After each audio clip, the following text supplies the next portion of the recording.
नमस्कार दोस्तों, स्वागत है आपका आज के मुख्य समाचार में। सबसे पहली बड़ी खबर में आपको बताएंगे, गौशालाओं की दुर्दशा पर सरकार हाथ धरे बैठी है। प्रियंका गांधी ने सीएम योगी पर साधा निशाना। इसी के साथ दूसरी बड़ी खबर में जिक्र होगा कि अब तक नहीं थमा सांसों पर संकट। पराली का असर कम होने पर भी दमघोंटू है दिल्ली की हवा, 400 के पार AQI। तीसरी बड़ी खबर में आपको बताएंगे कि यूपी में अब खुशबू भी चुनावी, अखिलेश यादव ने लॉन्च किया समाजवादी परफ्यूम। दोस्तों, हर एक खबर की गहराई में आपको ले जाएंगे, लेकिन दोस्तों खबर में आगे बढ़ने से पहले अगर आपको भी ऐसा लगता है कि 5 राज्यों के चुनाव में महंगाई का असर पड़ेगा और भाजपा का सुपड़ा साफ होगा, तो आप अभी इस वीडियो को लाइक कीजिए और इस लाल बटन को दबाकर चैनल को सब्सक्राइब करके घंटी बजाइए और कमेंट में लिखिए जय हिंद। गौशालाओं की दुर्दशा पर सरकार हाथ धरे बैठी है। प्रियंका गांधी ने सीएम योगी पर साधा निशाना। जी हाँ दोस्तों, उत्तर प्रदेश के आगामी विधानसभा चुनाव की तैयारियों में जोर शोर से जुटी कांग्रेस नेता प्रियंका गांधी ने गौशालाओं की दुर्दशा को लेकर मुख्यमंत्री योगी आदित्यनाथ पर निशाना साधा है। उन्होंने कहा कि गौशालाओं की दुर्दशा के बावजूद सरकार हाथ पर हाथ धरे बैठी है। प्रियंका गांधी ने ट्वीट कर कहा, मुख्यमंत्री जी आज ब्रज क्षेत्र जा रहे हैं। ब्रज ने पूरी दुनिया को गौ सेवा की प्रेरणा दी। आशा है कि वे गौशालाओं की दुर्दशा के बारे में कुछ करेंगे। पिछले 5 सालों से उत्तर प्रदेश की ज्यादातर गौशालाओं का यही हाल है। गौशालाओं की भारी दुर्दशा के बावजूद सरकार हाथ पर हाथ धरे बैठी है। गौरतलब है कि सूबे में कांग्रेस की खोई जमीन को हासिल करने के लिए प्रियंका गांधी दिन रात पसीना बहा रही हैं। यूपी में आधी आबादी के साथ के नारे साथ योगी सरकार को घेरने में लगी प्रियंका लगातार सक्रिय हैं। वाराणसी और गोरखपुर की रैली के साथ ही वह लखीमपुर, हाथरस, सोनभद्र के मुद्दों पर भी एक्टिव रही थी। चलते हैं अगली खबर की तरफ। अब तक नहीं थमा सांसों पर संकट। पराली का असर कम होने पर भी दमघोंटू है दिल्ली की हवा, 400 के पार AQI। जी हाँ दोस्तों, पराली के धुएं का असर कम होने पर भी दिल्ली की हवा दमघोंटू बनी हुई है। केंद्र द्वारा संचालित संस्था सफर के मुताबिक मंगलवार के दिन दिल्ली की हवा में पराली के प्रदूषण की हिस्सेदारी 27% के लगभग रही। 2 दिन पहले यह हिस्सेदारी 48% तक पहुँच गई थी। दिल्ली के लोगों के लिए दीपावली के बाद से शुरू हुआ जहरीली हवा में सांस लेने का सिलसिला अभी थमता हुआ नहीं दिख रहा है। हवा की रफ्तार बढ़ने के चलते सोमवार को प्रदूषण के स्तर में हल्की गिरावट दर्ज की गई थी। सोमवार को वायु गुणवत्ता सूचकांक 400 के अंक के नीचे यानी बेहद खराब श्रेणी में पहुंच गया था, लेकिन मंगलवार को औसत वायु गुणवत्ता सूचकांक एक बार फिर से 400 के अंक के पार यानी गंभीर श्रेणी में पहुंच गया।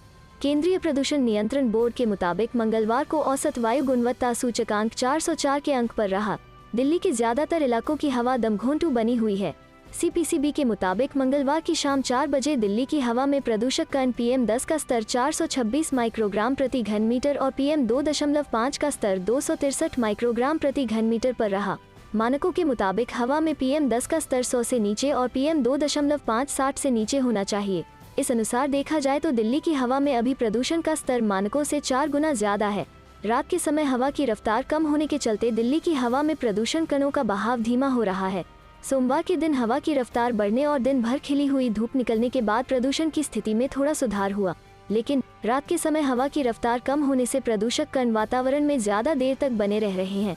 प्रदूषण के स्थानीय स्रोतों के चलते भी प्रदूषण का स्तर कम नहीं हो रहा है। चलते हैं अगली खबर की तरफ। यूपी में अब खुशबू भी चुनावी, अखिलेश यादव ने लॉन्च किया समाजवादी परफ्यूम। जी हाँ दोस्तों, समाजवादी पार्टी के अध्यक्ष अखिलेश यादव ने आज लखनऊ में एक समाजवादी परफ्यूम लॉन्च किया, जो कि 22 प्राकृतिक खुशबुओं से बना है। इसकी बोतल का रंग पार्टी के झंडे जैसा लाल और हरा है। अखिलेश ने सीएम योगी का नाम लिए बिना तंज किया कि अगर यह परफ्यूम उन्हें मिल जाए तो वे इसकी खुशबू भले न बदल पाएं, लेकिन रंग जरूर बदल देंगे। परफ्यूम बनाने वाले समाजवादी पार्टी के MLC पम्मी जैन कन्नौज के इत्र कारोबारी हैं। उनका कहना है कि परफ्यूम बनाने में अखिलेश यादव की भी राय शामिल है। समाजवादी पार्टी दफ्तर में समाजवादी परफ्यूम लॉन्च हुआ। अखिलेश यादव और पार्टी के अन्य नेताओं ने परफ्यूम की शीशियां हाथों में लेकर मंच से दिखाईं। इसकी बोतल का रंग सपा के झंडे की तरह लाल और हरा है।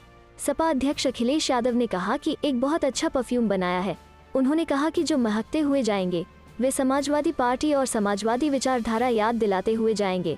रंग भी लाल हरा रखा है। अगर कहीं दूसरी जगह चली जाए यह बोतल तो खुशबू बदल पाए या न बदल पाए, रंग जरूर बदल देंगे। अखिलेश यादव ने किसी का नाम लिए बिना कहा कि जब पत्रकार यह परफ्यूम लगाकर जाएंगे तो उन्हें पता चल जाएगा कि अब किसकी सरकार आने वाली है। अखिलेश यादव ने कहा कि जब यह हमारे पत्रकार साथी लगाकर जाएंगे तो समाजवादी खुशबू वहां भी पहुंच जाएगी। वे जान जाएंगे कि कौन आने वाला है। परफ्यूम बनाने वाले पार्टी के MLC और परफ्यूमर पम्मी जैन ने बताया कि इसे 2 वैज्ञानिकों ने 4 महीने में तैयार किया है। इसमें 22 प्राकृतिक खुशबुएं हैं और इसके बाद बनने वाले परफ्यूम में 24 प्राकृतिक खुशबू होंगी। इस संख्या का सियासी महत्व भी है। पम्मी जैन ने कहा कि 22 प्राकृतिक खुशबू का इसलिए मेल किया गया क्योंकि उत्तर प्रदेश में सन 2022 में चुनाव आने वाले हैं। यह जो नफरत की दीवार, नफरत की आंधी प्रदेश में फैली हुई है, यह समाजवादी एत्र नफरत की आंधी को खत्म करके प्रेम और भाईचारे का माहौल बनाने का काम करेगा। इसके बाद एक और खुशबू की तैयारी हो रही है जिसमें 24 प्राकृतिक खुशबू होंगे। वो सन 2024 में पूरे देश में जो नफरत की आंधी फैली है उसको भी हटाने का काम करेगा। चलते हैं अगली खबर की तरफ। अखिलेश से जुड़ने को शिवपाल ज्यादा दिख रहे उत्सुक, गठबंधन से शुरू हुई बात विलय तक पहुंची, जानिए क्यों। जी हाँ दोस्तों, उत्तर प्रदेश के विधानसभा चुनाव से पहले लखनऊ के सत्ता के गलियारे में चर्चाएं तेज हैं कि क्या शिवपाल और अखिलेश के बीच गठबंधन होगा या विलय होगा।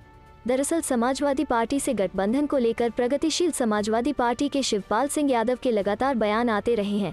वो यहाँ तक कह चुके हैं कि चाहे अखिलेश गठबंधन करें या विलय करें, उनको सम्मानजनक तरीके से सीटें मिलनी चाहिए। लेकिन सपा प्रमुख अखिलेश यादव इस मुद्दे पर हमेशा सधा हुआ ही जवाब देते हैं। वो बस पूरा सम्मान देने की बात कहते हैं। हाल के बयानों पर ही गौर करें तो साफ दिखता है कि गठबंधन को लेकर ज्यादा इच्छुक कौन दिख रहा है।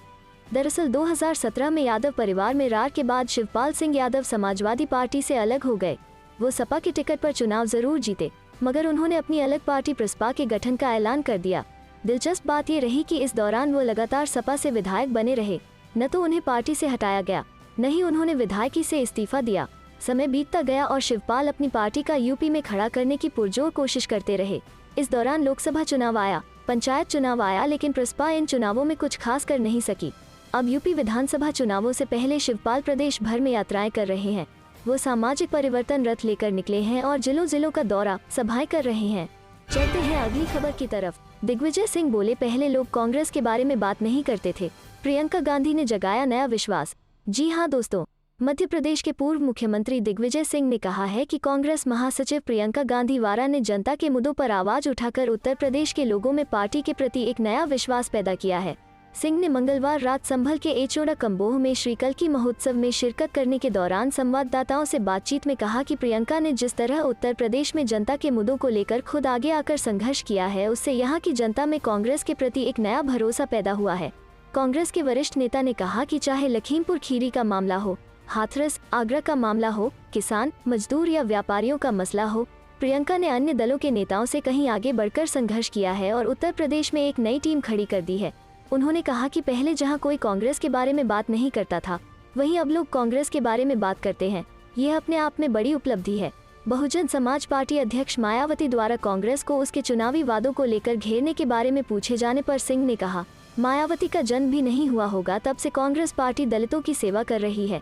महात्मा गांधी ने 1920 के दशक में छुआछूत के खिलाफ आंदोलन शुरू किया था और कांग्रेस का कार्यक्रम तब से लेकर आजादी तक और उसके बाद बाबा साहब भीमराव आम्बेडकर के साथ संविधान में भी इसका जो आह्वान किया गया वो कांग्रेस की ही देन थी। मायावती शायद वो इतिहास नहीं जानती। सरहद पर चीन की बढ़ती घुसपैठ के बारे में पूछे गए एक सवाल पर दिग्विजय सिंह ने कहा, बड़े आश्चर्य की बात है कि अरुणाचल प्रदेश से भाजपा के सांसद ने खुद कहा है कि चीन ने भारत की जमीन पर कब्जा कर लिया है। इसके बावजूद प्रधानमंत्री नरेंद्र मोदी इस मसले पर चुप्पी साधे हैं। समाजवादी पार्टी अध्यक्ष अखिलेश यादव के पाकिस्तान के राष्ट्रपिता मोहम्मद अली जिन्ना के बारे में हाल में की गई टिप्पणी पर मध्य प्रदेश के पूर्व मुख्यमंत्री ने कहा कि भारतीय जनता पार्टी के वरिष्ठ नेता लालकृष्ण आडवाणी अपनी पाकिस्तान यात्रा पर जिन्ना की मजार पर चादर चढ़ा चुके हैं। जिन्ना पूरी तरह से सांप्रदायिक नेता थे, जिन्होंने अंग्रेजों को भारत का बंटवारा करने के लिए तैयार किया था। भाजपा द्वारा उत्तर प्रदेश के आगामी विधानसभा चुनाव के मद्देनजर फिर से हिंदू कार्ड खेले जाने के बारे में पूछे गए सवाल पर सिंह ने कहा, भाजपा के पास इसके सिवा और कोई मुद्दा ही नहीं है। भाजपा का धर्म से कोई लेना देना नहीं है। उसका काम सिर्फ मजहब के नाम पर लोगों को बांटना और भय को मुद्दा बनाकर नफरत पैदा करना है। राष्ट्रीय स्वयंसेवक संघ साल 1925 से ही डर और घृणा की राजनीति कर रहा है। कृषि कानूनों के खिलाफ प्रदर्शन कर रहे किसान अपने आंदोलन को और करेंगे तेज, 29 नवंबर को संसद मार्च का ऐलान। जी हां दोस्तों, केंद्र के नए कृषि कानूनों के खिलाफ दिल्ली की सीमाओं पर किसानों का प्रदर्शन जारी है। इन सब के बीच किसान संगठनों ने अपने आंदोलन को गति देने का फैसला किया है। इसके तहत इन संगठनों ने 29 नवंबर को संसद मार्च का फैसला किया है। संयुक्त किसान मोर्चा ने मंगलवार को एक बैठक बुलाई, जिसमें यह तय किया गया कि 29 नवंबर को किसान संसद मार्च करेंगे। इसके अलावा बैठक में कई अन्य मुद्दों पर भी चर्चा की गई। संयुक्त किसान मोर्चा ने बयान जारी कर कहा, 29 नवंबर से दिल्ली में संसद का शीतकालीन सत्र शुरू होगा। संसद के इस सत्र के अंत तक 500 चयनित किसान राष्ट्रीय राजधानी में विरोध करने के अपने अधिकारों स्थापित करने के लिए ट्रैक्टर ट्रॉलियों में हर दिन शांतिपूर्ण और पूरे अनुशासन के साथ संसद जाएंगे। दरअसल किसान लगातार अपने आंदोलन को गति देने में लगे हुए हैं। यही कारण है कि किसानों ने बैठक बुलाई और कई अन्य फैसले भी लिए और आंदोलन को तेज करने के लिए चर्चा भी की। इसके अलावा संयुक्त किसान मोर्चा ने कहा कि बैठक में 26 नवंबर को और उसके बाद दिल्ली मोर्चे पर और पूरे देश में ऐतिहासिक किसान संघर्ष के 1 साल पूरे होने को व्यापक रूप से मनाने का फैसला किया गया है। वहीं 26 नवंबर संविधान दिवस भी है, जब भारत का संविधान 1949 में संविधान सभा द्वारा अपनाया गया था। चलते हैं अगली खबर की तरफ। राफेल डील पर पार्टी के नेताओं से बोले राहुल गांधी, जब सच्चाई आपके साथ हो, डरो मत, भ्रष्ट केंद्र सरकार से लड़ते रहो। जी हाँ दोस्तों, कांग्रेस नेता राहुल गांधी ने मंगलवार को अपनी पार्टी के सहयोगियों से कहा कि वे भ्रष्ट केंद्र सरकार के खिलाफ लड़ने से न तो डरे और नहीं रुके, क्योंकि हर कदम पर सच्चाई उनके साथ है। राहुल गांधी का यह राफेल सौदे को लेकर फ्रेंच पोर्टल मीडियापार्ट की एक रिपोर्ट के बाद आया है। हालांकि अभी तक इस रिपोर्ट पर रक्षा मंत्रालय या फिर दसॉल्ट एविएशन की ओर से कोई प्रतिक्रिया सामने नहीं आई है, लेकिन इस मुद्दे पर एक बार फिर राजनीति तेज हो गई है। दरअसल फ्रेंच पब्लिकेशन मीडियापार्ट ने अपनी रिपोर्ट में दावा किया है कि इस डील के लिए दसॉल्ट एविएशन ने सुशेन गुप्ता नाम के बिचौलिए को 7.5 मिलियन यूरो यानी 65 करोड़ रुपए घूस दिए थे। राहुल गांधी ने ट्वीट करते हुए लिखा, जब पग पग पर सत्य साथ है तो फिक्र की क्या बात है। मेरे कांग्रेस साथियों, भ्रष्ट केंद्र सरकार के खिलाफ ऐसे ही लड़ते रहो, रुको मत, थको मत, डरो मत। इसके साथ ही राहुल गांधी ने अपने ट्वीट में राफेल स्कैम हैशटैग का भी इस्तेमाल किया है। राफेल को लेकर मीडियापार्ट ने अपने रिपोर्ट में कहा है कि दसॉल्ट एविएशन ने साल 2007 और 2012 के बीच मॉरिशस में बिचौलिए को रिश्वत का भुगतान किया। मीडियापार्ट ने जुलाई में रिपोर्ट दी थी कि 36 राफेल लड़ाकू विमानों की आपूर्ति के लिए भारत के साथ 59,000 करोड़ रुपए के इंटरगवर्नमेंटल सौदे में संदिग्ध भ्रष्टाचार और पक्षपात की संवेदनशील न्यायिक जांच का नेतृत्व करने के लिए एक फ्रांसीसी न्यायाधीश की नियुक्ति की गई है। केंद्र की एनडीए सरकार ने 23 सितंबर 2016 को भारतीय वायुसेना के लिए दसॉल्ट एविएशन से 36 राफेल जेट खरीदने का सौदा किया था। चलते हैं अगली खबर की तरफ। राहुल गांधी जवाब दें, राफेल सौदे पर नई रिपोर्ट को लेकर बीजेपी ने कांग्रेस पर बोला हमला। जी हां दोस्तों, राफेल सौदे में शामिल एक बिचौलिए को कथित तौर पर घूस दिए जाने संबंधी मीडिया के खुलासे के एक दिन बाद इस मसले को लेकर सियासत तेज हो गई है। फ्रेंच पोर्टल मीडियापार्ट की एक रिपोर्ट में आरोप लगाया गया था कि फ्रेंच विमान निर्माता कंपनी दसॉ ने भारत को 36 राफेल फाइटर जेट बेचने का सौदा हासिल करने के लिए मिडिलमैन को करीब 7.5 मिलियन यूरो का भुगतान किया और भारतीय एजेंसियां दस्तावेज होने के बावजूद इसकी जांच करने में नाकाम रही।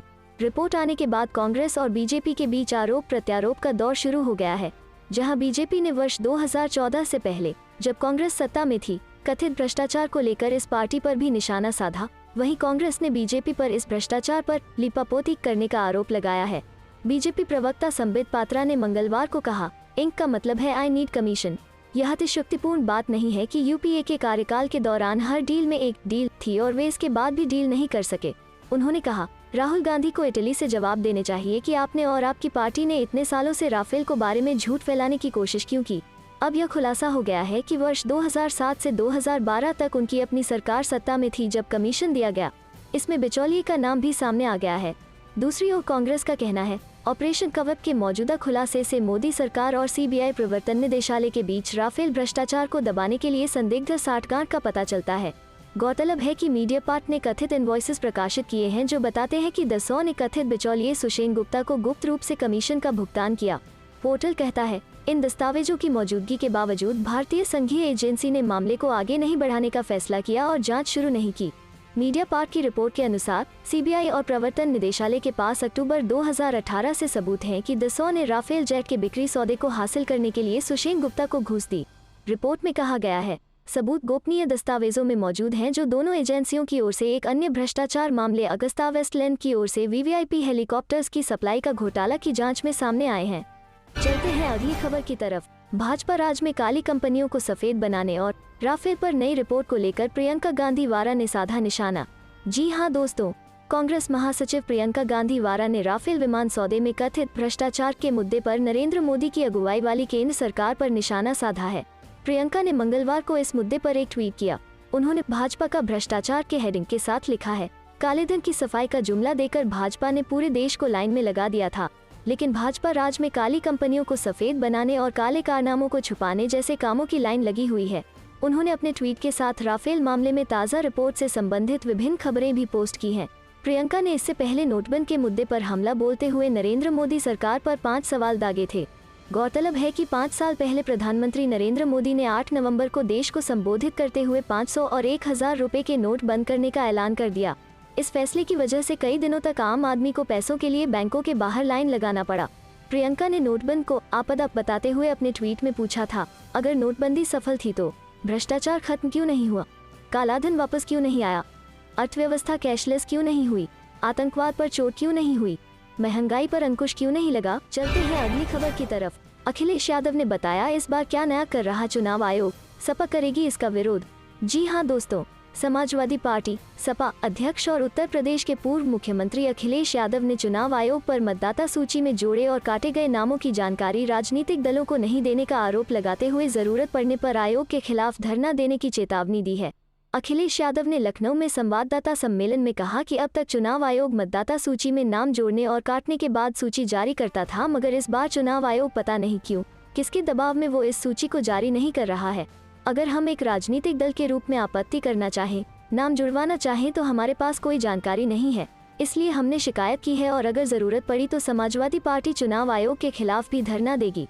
उन्होंने कहा कि इस बार नई मतदाता सूची में 21,56,262 नाम जोड़े गए हैं और 16,42,756 नाम काटे गए हैं। उन्होंने कहा कि अब तक यही होता रहा है कि नाम काटे और जोड़े जाने के बाद वो सूची सभी राजनीतिक दलों को जारी होती थी। अखिलेश यादव ने कहा कि वर्ष 2019 के लोकसभा चुनाव तक मतदाता सूची में जोड़े और काटे गए नाम की सूची राजनीतिक दलों को दी गई थी, लेकिन इस बार क्यों नहीं दी जा रही है। पूर्व मुख्यमंत्री ने एक सवाल पर कहा, सुनने में यह आ रहा है कि चुनाव आयोग में दिल्ली में जितने भी अधिकारी हैं वे सब उत्तर प्रदेश के हैं और उत्तर प्रदेश में ही चुनाव है।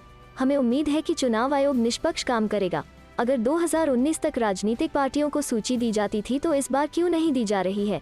यह बड़ा सवाल है, क्योंकि वो जानते हैं कि जनता तैयार है इनको हटाने के लिए। उन्होंने कहा, बिहार का चुनाव सबने देखा, कितने करीब से निकल गया, भाजपा हार गई थी। हमारे प्रदेश अध्यक्ष और पार्टी के अन्य जिम्मेदार लोग आयोग गए थे और ज्ञापन दिया था। दिल्ली में भी हम ज्ञापन भिजवाएंगे, उसके बाद इंतजार करेंगे, नहीं तो धरने पर बैठ जाएंगे। चलते हैं अगली खबर की तरफ। दिल्ली वायु प्रदूषण काबू करने को खास प्लान, खुले में कचरा जलाने के खिलाफ चलेगा अभियान, पार्किंग चार्ज में होगी वृद्धि। जी हां दोस्तों, दिल्ली सरकार ने बढ़ते वायु प्रदूषण लगाम लगाने और मौजूदा उपायों और इंतजामों की समीक्षा के लिए मंगलवार को हुई विभिन्न एजेंसियों के साथ बैठक में कई कड़े कदम उठाने का निर्णय लिया है। आम आदमी पार्टी आप नेता और दिल्ली के पर्यावरण मंत्री गोपाल राय ने मंगलवार को एक संवाददाता सम्मेलन में कहा कि दिल्ली सरकार 11 नवंबर से 11 दिसंबर तक खुले में कचरा जलाए जाने के खिलाफ एक अभियान चलाएगी। राय ने कहा कि धूल रोधी अभियान का दूसरा चरण 12 नवंबर से 12 दिसंबर के बीच चलाया जाएगा। मंत्री ने कहा कि दिल्ली में खुले में कूड़ा जलने की घटनाओं पर अंकुश लगाने के लिए हम राजधानी में 11 नवंबर से 11 दिसंबर तक खुले में आग के खिलाफ अभियान शुरू करेंगे। इसके लिए 10 विभागों की 550 टीमों को जिम्मेदारी सौंपी गई है। हम लोगों से भी अपील करते हैं कि अगर उन्हें खुले में आग जलने की कोई घटना दिखाई देती है तो वे ग्रीन दिल्ली ऐप पर शिकायत करें। इसके साथ ही उन्होंने यह भी कहा कि दिल्ली में प्रदूषण को नियंत्रित करने के लिए डीजल जनरेटर पर प्रतिबंध, मॉल और अन्य निर्दिष्ट पार्किंग क्षेत्रों में पार्किंग शुल्क में वृद्धि तथा मेट्रो ट्रेनों और डीटीसी बसों की संख्या में वृद्धि की जाएगी। मंत्री ने कहा कि दिल्ली सरकार ने केंद्र को पत्र लिखकर पराली जलाने के मामले में राज्यों की एक संयुक्त बैठक बुलाने का अनुरोध किया है और वो उम्मीद कर रहे हैं कि बैठक जल्द बुलाई जाएगी। चलते हैं अगली खबर की तरफ। 22 को महापंचायत से लखनऊ में दम दिखाएंगे किसान, राकेश टिकैत बोले पूर्वांचल में भी तेज करेंगे आंदोलन। जी हां दोस्तों, केंद्र के 3 नए कृषि कानूनों के खिलाफ जारी किसान आंदोलन को अब 1 साल होने जा रहा है। ऐसे में संयुक्त किसान मोर्चा 22 नवंबर को उत्तर प्रदेश की राजधानी लखनऊ में किसान महापंचायत आयोजित करने जा रहा है। आंदोलन की अगुवाई कर रहे भारतीय किसान यूनियन के नेता राकेश टिकैत ने इस महापंचायत को ऐतिहासिक बनाने की हुंकार भरते हुए कहा कि यह महापंचायत किसान विरोधी सरकार और 3 काले कानूनों के ताबूत में आखिरी कील साबित होगी। टिकैत ने मंगलवार को कहा है कि कृषि कानूनों के खिलाफ पूर्वांचल में भी विरोध तेज किया जाएगा, जिसमें पूर्वी उत्तर प्रदेश और पश्चिमी बिहार के कुछ हिस्से शामिल हैं। उन्होंने कहा कि दिल्ली की सीमाओं पर किसान विरोधी कानूनों के विरोध में चल रहे किसान आंदोलन को 1 साल पूरा होने से 4 दिन पहले 22 नवंबर को लखनऊ में किसान महापंचायत का आयोजन किया जाएगा। बीकेयू संयुक्त किसान मोर्चा का हिस्सा है और विशेष रूप से नवंबर 2022 से दिल्ली की 3 सीमाओं सिंघू, टीकरी और गाजीपुर पर आंदोलन का नेतृत्व कर रहा है।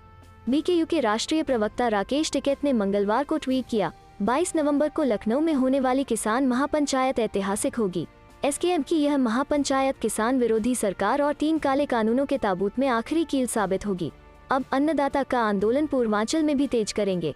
अगले साल उत्तर प्रदेश में विधानसभा चुनाव होने हैं। ऐसे में राज्य की राजधानी में होने वाली किसान की महापंचायत काफी अहम मानी जा रही है।